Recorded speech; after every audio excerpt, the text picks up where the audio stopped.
Hello, it's Thorjoy. So I'm going to tell you what's on this job application, but I'm trying not to tell you what the company is. Hello. So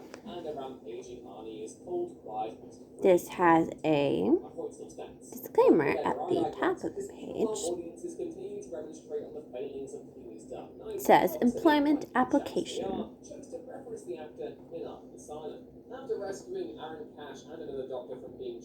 So first they go over who and what they do not wish to discriminate against. Lots of things have you agreed to not discriminate against them as well. And that's basically what you're signing, usually. So this goes over they do not discriminate against race, color, creed, religion, ancestry, national origin, disability, age, sex, except where a reasonable bona fide occupational qualification exists. I need to look up what that is. So they reserve the right to test applicants or associates for the presence of drugs and alcohol in accordance with the company's substance abuse policy, which makes sense. The place I'm working right now had me do a drug test, a breathalyzer test.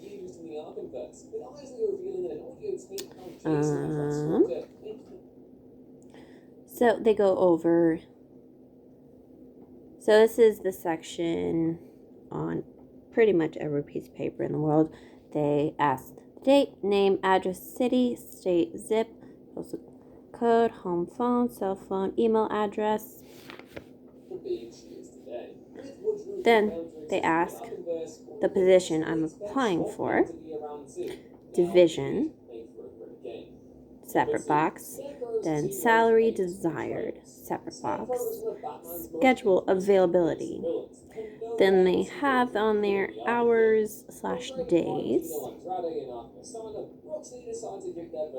So this helps someone think about the math a little bit about their schedule, because like 7 days a week, let's say I want to work 5 hours or 5 days a week, I would put in what those 5 days are. I would say what they're probably looking for, since it's so short, is Monday through Friday, if it's 5 days. And if I say 6 days, it would be Monday through Saturday. Or if it's 7 days, it would be Sunday to Sunday.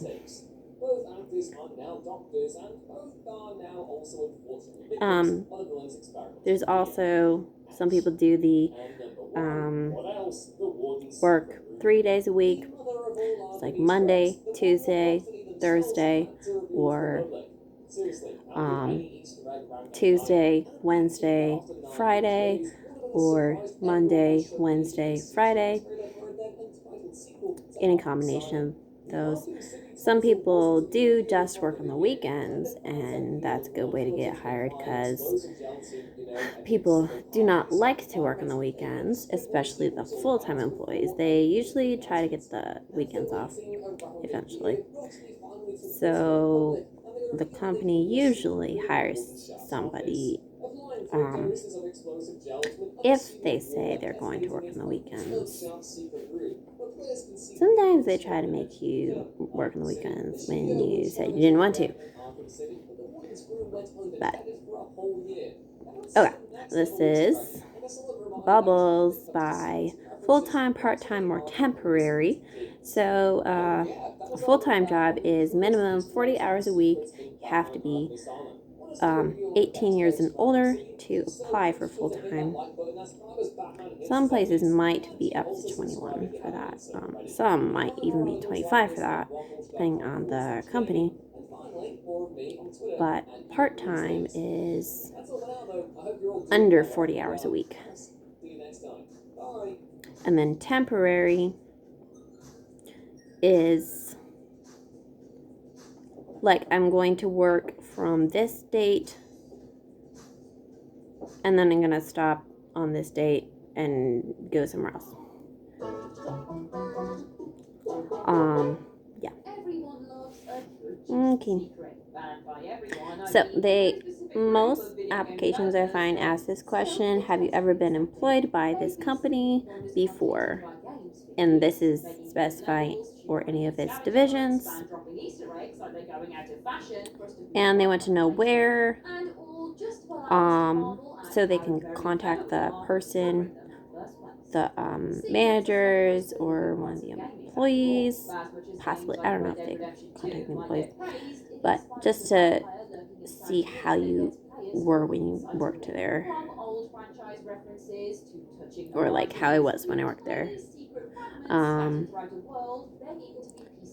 So it asks for the city of that place, the state of that place, the date that you started working to the date you ended working,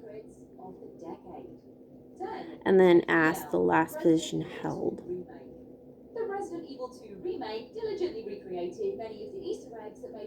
Okay. And then this is asking, have you ever been convicted of a crime other than a minor traffic violation? A conviction does not mean you cannot be hired. The offense and related circumstance will be evaluated in relation to the job for which you are applying. Not all applications have that afterwards.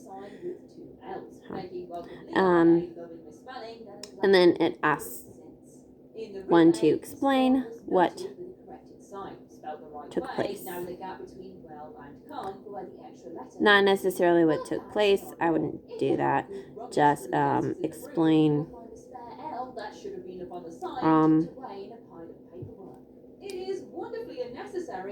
like your explanation of those, of what happened. But they only gave like a very short box for it.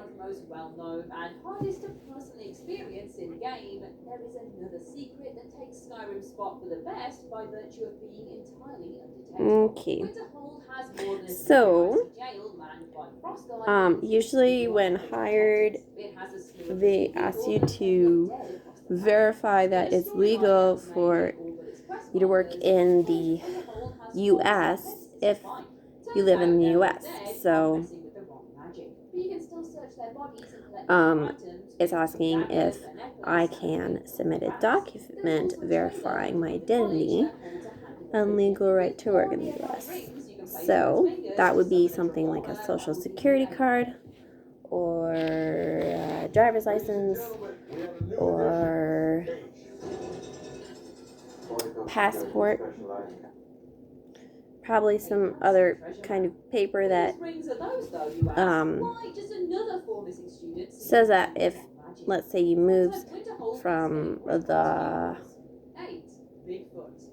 like Jamaica and then you live in the U.S. It's like papers you get to verify that you live in the U.S. Now, okay. So this is asking if there is a relative that works for this company. That's another question they ask a lot. So some companies won't hire someone who is related to someone who also works at the company because of sinister plots that could happen, or something else. There's lots of things that could happen if a relative works there, but I don't know. Some companies do it and some don't. Okay, then they're asking for the name of that person and the location. So this isn't really saying whether they're okay with it or not. They just are asking. I don't know. So then it goes over a person's education level. It's got 4 columns for describing education. Usually for the education, like online, some places won't even let the person submit the application if there's not a valid school district or one of the options in the box that shows up on their site. But they usually ask for the school districts, the state, and if someone's graduated high school or not. And then this is asking skills. So describe the skills.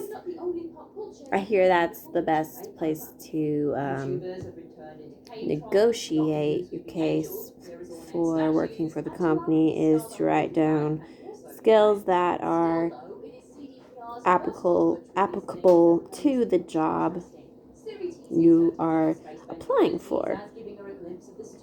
But they don't want a bunch of long skills. They just want a short description, probably even just a word. And then under that is training. So where I learned those skills.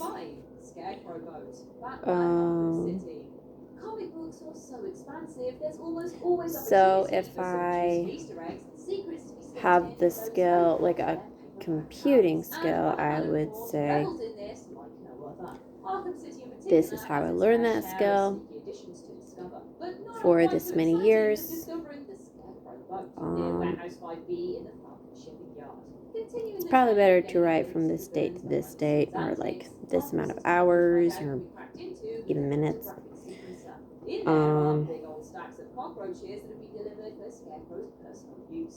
And then under that, they have something I haven't seen before. It's computer, PC, Mac, or both. It's probably if someone knows how to use those. Okay. Software applicants list all that apply. Software applications list all that apply.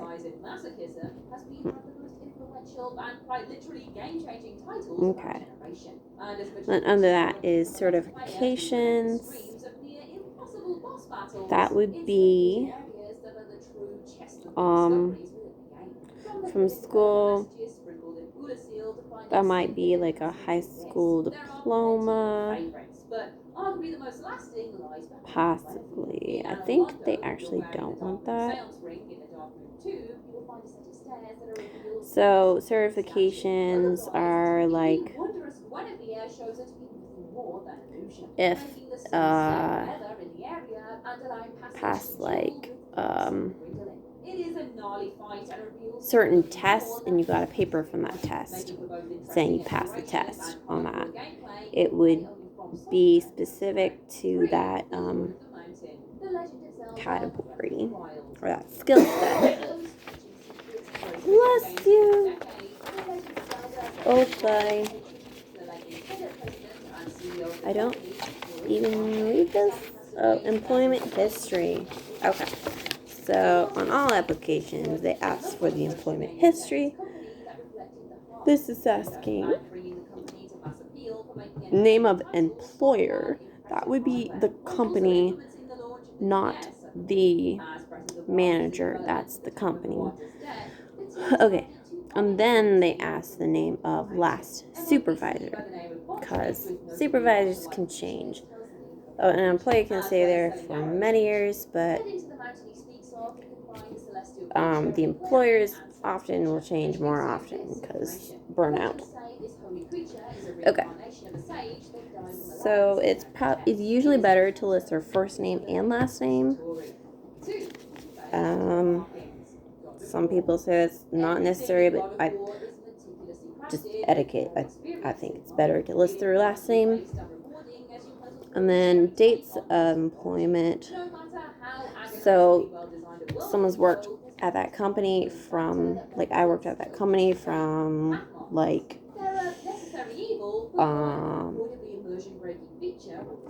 June 2nd, 2017 to, like, this year, 2021, in January on the 20th day. So say that it's not saying like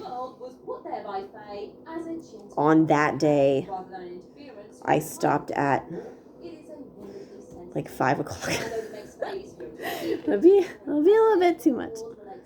Okay.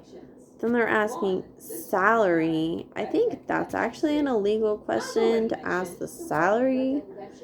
It's illegal to ask a question in certain states, as far as I know. But so this is a paper application on a website. You can't even submit it if you don't fill it out, but on a paper you could probably submit it and they could ask you about it. I don't know if that would exclude it. Depends on the company. Okay. So then it's asking the address of that employer. So if someone works at like Dollar General, you put I worked at Dollar General on 2nd Avenue in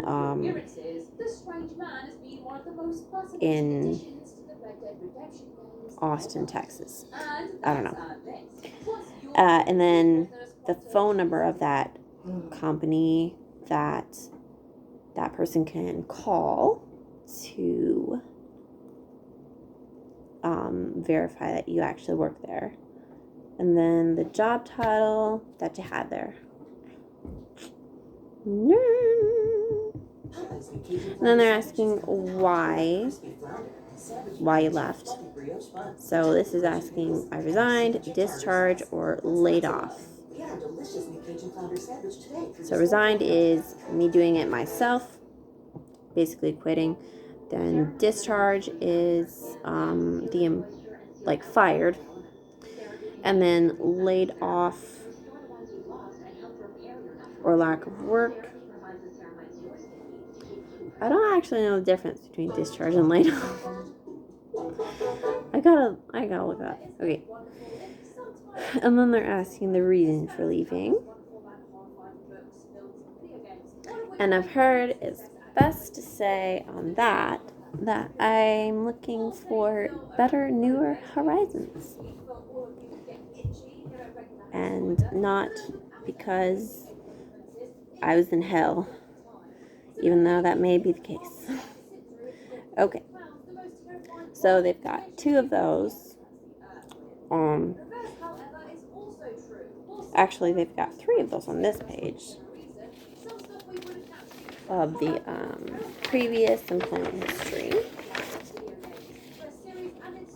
So since they only have 3 slots for different businesses, if you worked more than 3 slots, then it's best to put down the businesses that you learn skills that are related to the job you're applying for. So if it's like working going to go work at a furniture store, say I did, I got paid to make wooden shelves for the community, and I sold that, or like I was getting paid as an assistant woodworker, or it can even be like working with sewing a little bit. So, because a way that would be related is if you learn about the fabrics, types of fabrics, how to sew things, you know how furniture is made. And stuff like that. Yeah. Okay. What? Oh. We've actually got 4 of those, so they really got enough slots open for that. Okay, and then it's please list 3 references other than relatives and previous employers. And usually a reference is someone that you've known for 5 years. So, when first applying, I actually put down people I just knew, not people that I worked with, because I couldn't do that. I'd never worked anywhere. Now, it did help that I helped a lady at our church clean her house. She gave me some money for helping her clean her house. It wasn't enough for me to live off of, so I had to get a job. But I put her down as a reference and a previous employer, actually, on my first application. And I think that helps. And then on that application, they had asked if I'd done any volunteer jobs or volunteer work. And there was a horse farm that helped disabled kids learn how to ride, to help them, basically to help the kids' brain develop. So we helped her like clean up the yard, the corrals where the horses would graze in, if a horse can graze in a corral, and give them hay and water and food, and then make sure they start their moving around and exercising, because if a horse doesn't exercise, they get foddered feet. Anyway, I put her down as a volunteer job, and she is also one of my references. So you can put like those people down as a reference because they worked with you, and they'd be able to give that person an honest opinion of what you're like when you work. Otherwise, it could be someone like from church, if you went on a like evangelism excursion where you were like with these people for a month or 6 months or a year evangelizing in Uganda or Guatemala or something. It's just people you've like worked with. It's usually best to put those down as references, but it could be just another person who's not your family. Now, at first I put down my mom and my dad as a reference, and I got rejected applications because of that, because you can't list your family, can't be an uncle, it can't be an aunt, it can't be a grandma, can't be a grandpa, it can't be your child, it can't be the dog. I don't know. Okay. Then after that, it's they've got fine print that's easy to skip over. It's good to read it because after that you sign this page saying you agree to that, as well as all this is true. So it's the signature and the date, and those are both, they need to be filled out. This even states underneath, the date is required in this form. It is not. Oh, the date is required if this form is not digitally signed. Digitally signed.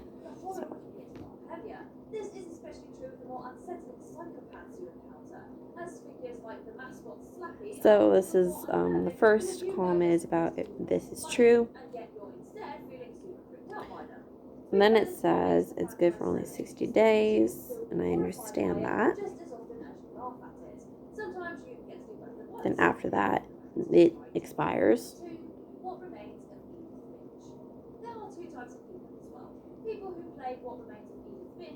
And then this is saying they will contact my former employers.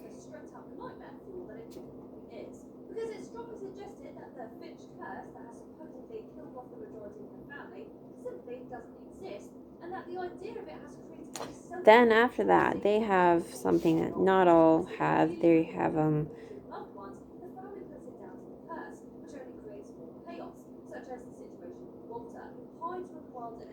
so if I'm going to become an authorized driver of a company vehicle, I give permission to complete a check of my driving record. That's good to know.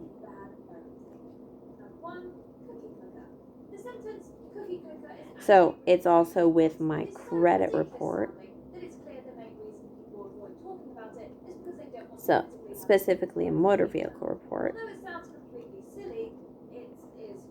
And then they look at the information of the background, my background. Living. So, made of living, character, general reputation, and personal characteristics. Okay.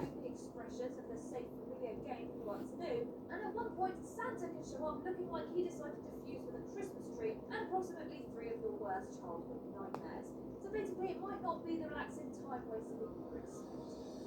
And there you are, 10 video games that were secretly horror franchises. But let us know your top things down below. I don't exactly understand this yet. I have to read aloud.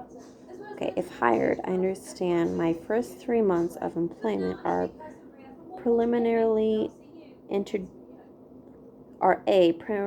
primarily introductory period. Okay, that's probably saying they can let me go before I've worked a long time, even if they say I'm hired, because they're trying to see if I'm a good candidate for the job. So it's asked me to sign that is okay. Planned out of fear of alienating an audience, causing controversy, or simply alerting those around. And then under that, in the same paragraph, it's I also understand that I am required to abide by all policies, procedures, rules, and regulations of said corporation. So titles still have to abide by their classifications. Yet as this stock or video game complete next page. Okay. And then it's the drug testing agreement. These 8 titles, well, they pushed all the wrong saying I agree that the drug test me. This is whatnotch.com, and these are 8 horror video games that took things too far. Number 8, graphic executions. And then they have a substance abuse policy. So it's saying don't abuse the substances. So I agree to not abuse the substances while working there.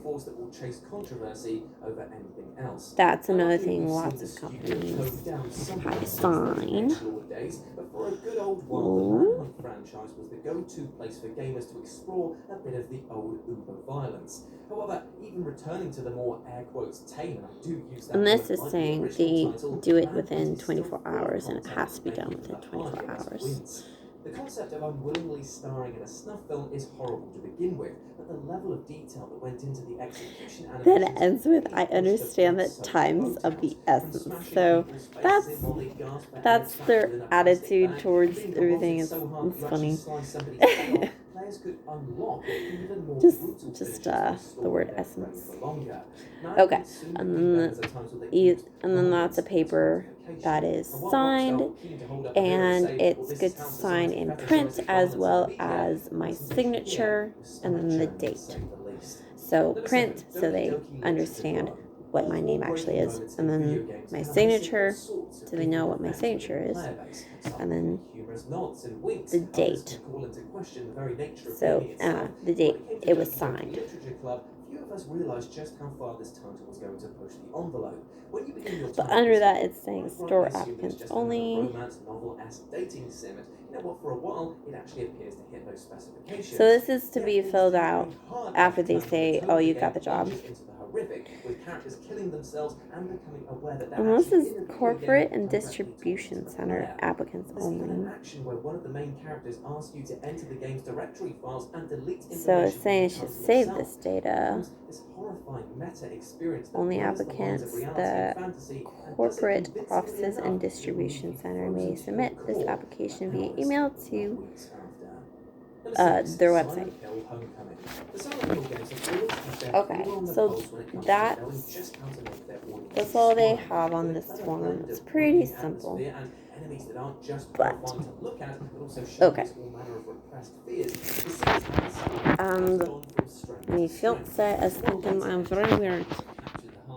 Talking for 31 minutes and 32 minutes. Anyway, auf Wiedersehen.